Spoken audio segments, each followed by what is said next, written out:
if you are not a white, straight, cisgendered Christian person, you are an outsider. This is Grant County, where 95.9% voted for Donald Trump, the highest share of any U.S. county. What do you think of Trump? Oh, I think he's great. I think he could put a filter on his mouth sometimes. Situated 340 miles west of Omaha, its population of around 580 makes it the fourth least populous county in the whole of Nebraska. And out of a total of 366 voters, only 15 didn't vote for Trump. They voted for Trump.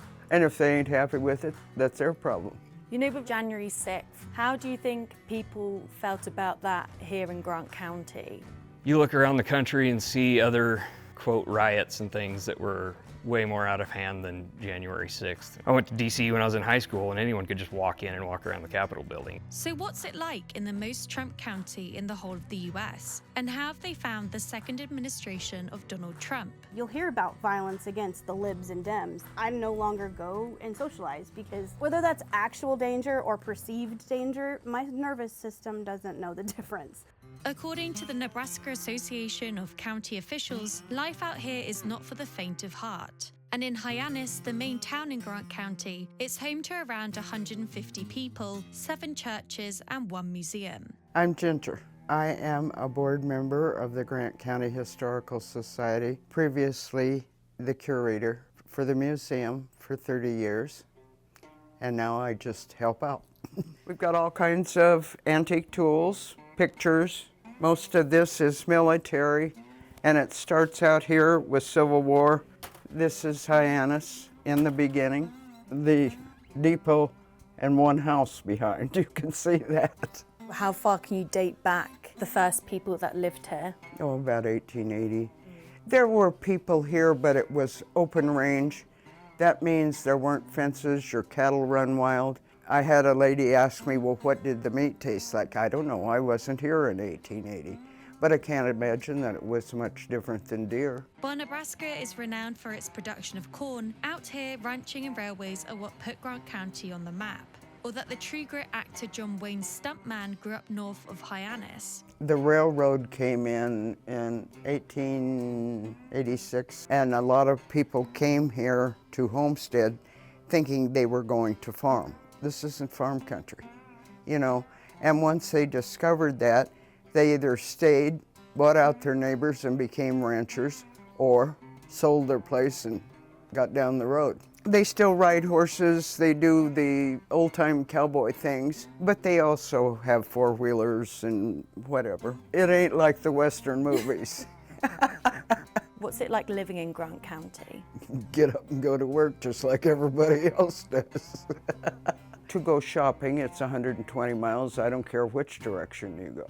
So if the grocery store or the ranch supply don't have it, you don't need it.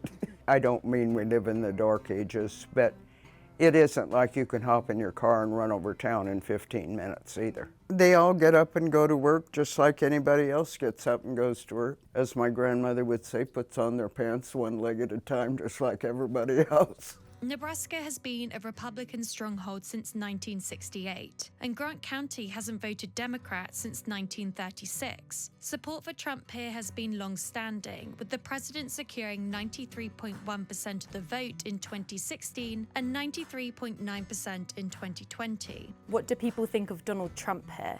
I'd say most of them are big fans. How would you say the last year has gone down with people that live here, with the election and things like that? They voted for Trump.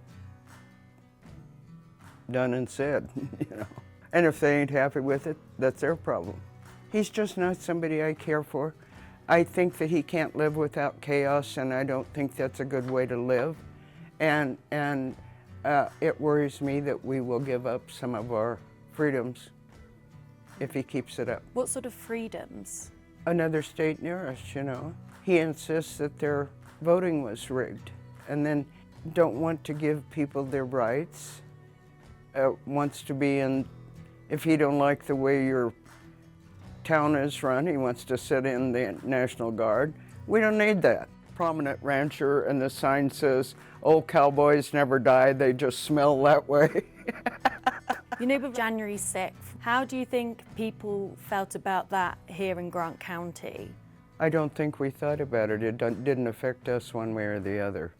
I think about anything they do in Washington affects us, maybe not quite as much as it does people in the city, but about everything they do will affect us one way or another. The tariffs and stuff will affect machinery and that kind of stuff. For the near 800 square miles that Grant County covers, almost everyone here is in some way tied to the ranching industry. Or witchcraft, if you're Grant County local Danae Sweet, a self-described pagan and podcaster. One thing I like to do before I do any interviews or if I have any kind of interaction that I'm a little nervous about, I have a spray here that I made. It's locally sourced herbs out from the pasture, but I shake it up. It's got some crystals in there as well, and this is to clear my mind, to scrape away any of the energy that just is keeping me from speaking my truth. Another thing I did before you got here was I stood underneath a tree and I just focused on being the roots of that tree because I was very nervous. So I wanted the roots to take my anxiety. My name is Danae Sweet, and I am the host of Witchy Woman podcast. I live here in Grant County, Nebraska, in the town of Hyannis. What do people in Grant County think of the work that you do? Oh man. I don't really have any clients from here. Christianity is the only religion here. And me being pagan is challenging, I think, for them to wrap their minds around. The things that they will say, she's crazy, I'm wackadoo, you know, oh my gosh, my poor husband, that's usually the response I get overwhelmingly, is that, you know, I'm going to hell and that's okay. Politics is a religion here and Trump is their preacher.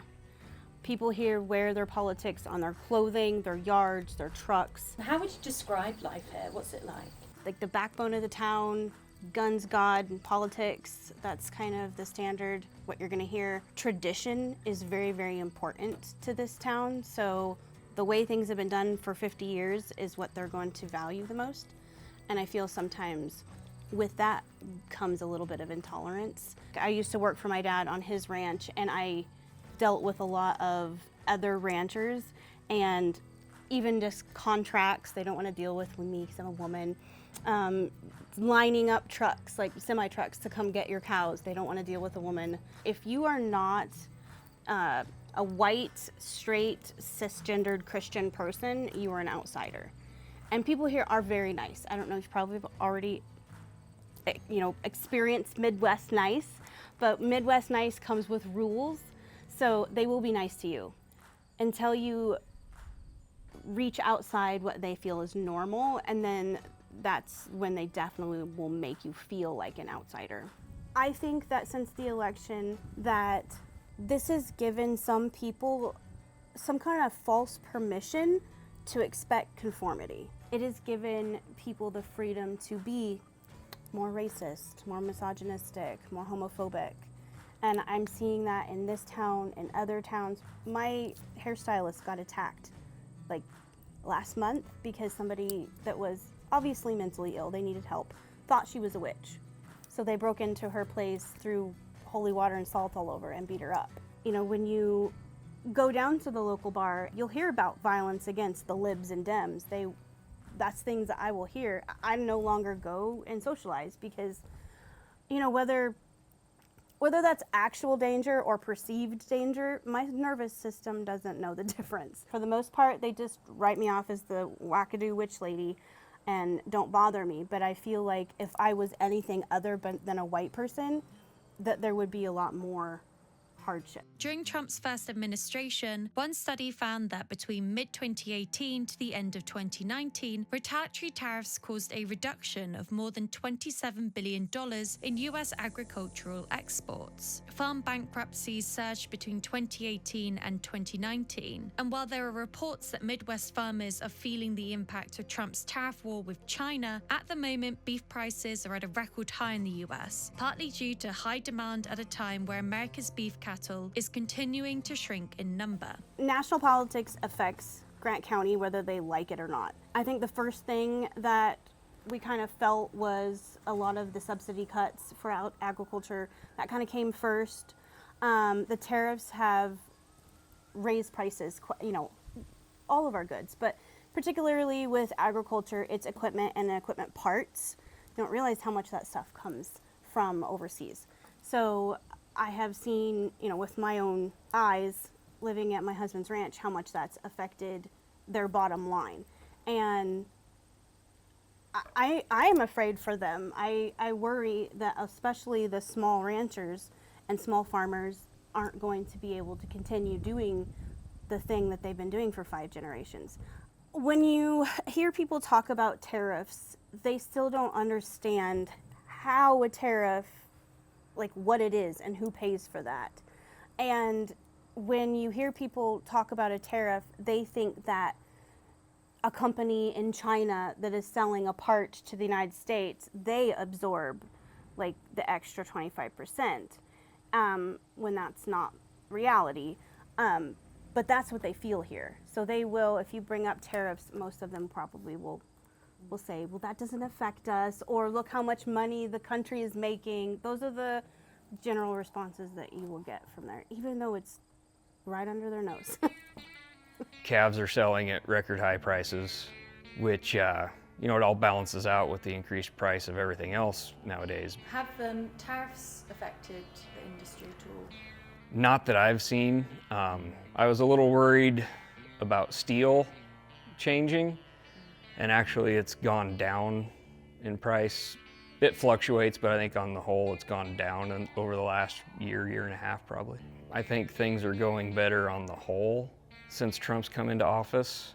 But yeah, nothing real direct has impacted here.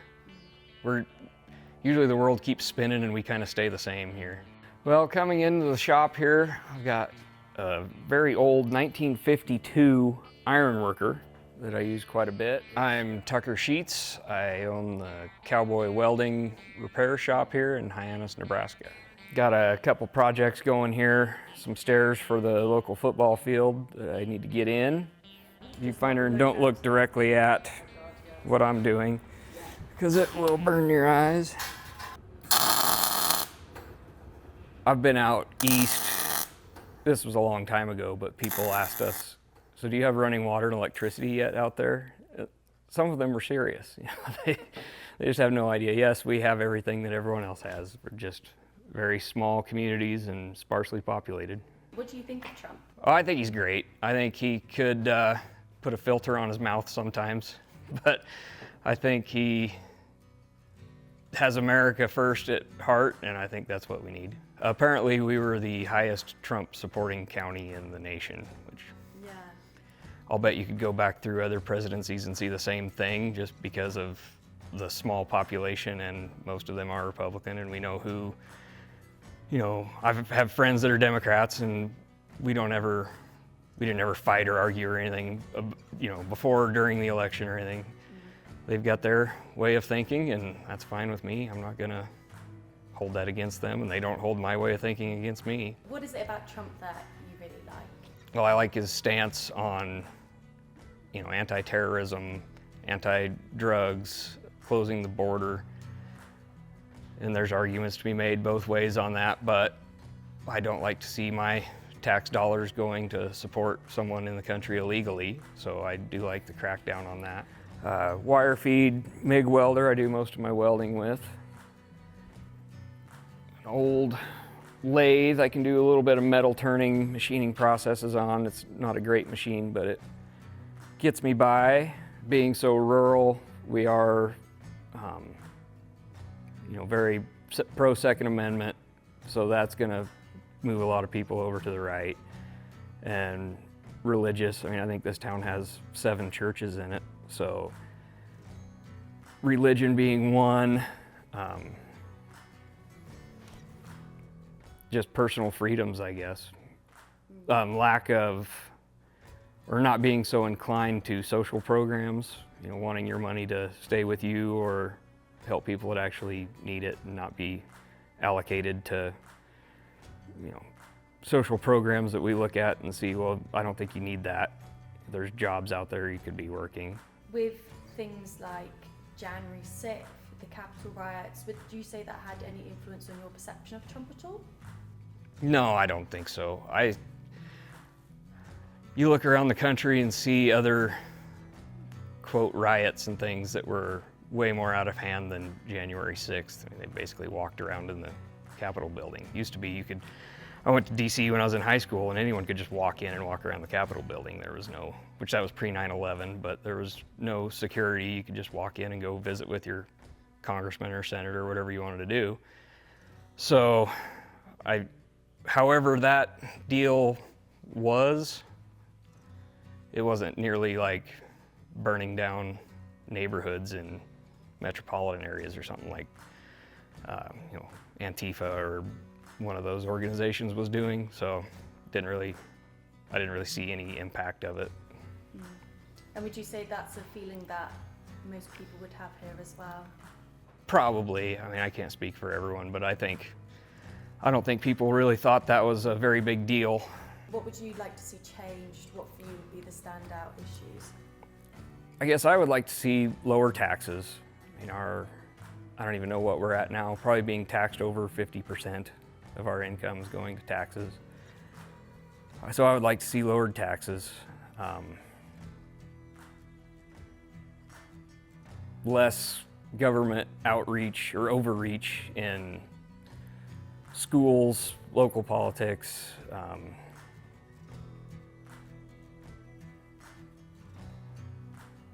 local laws and law enforcement, stuff like that. The federal government can keep to themselves and let the local governments decide what they want.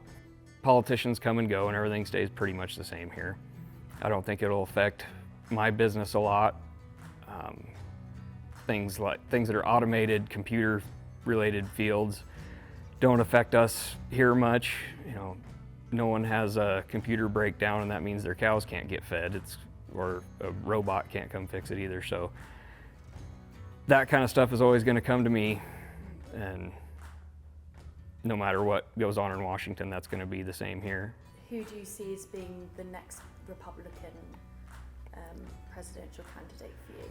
I don't know. I haven't been studying it very closely. I see a lot of chatter about J.D. Vance maybe being the next candidate, and I think he would do a good job as well. I like his kind of go out and get 'em attitude, but I do feel like people who haven't been career politicians and never had a real job in the working sector probably are the best people for the job. They know what it's like to actually run a business and be out in the world and not just sitting in Washington collecting taxpayer paychecks.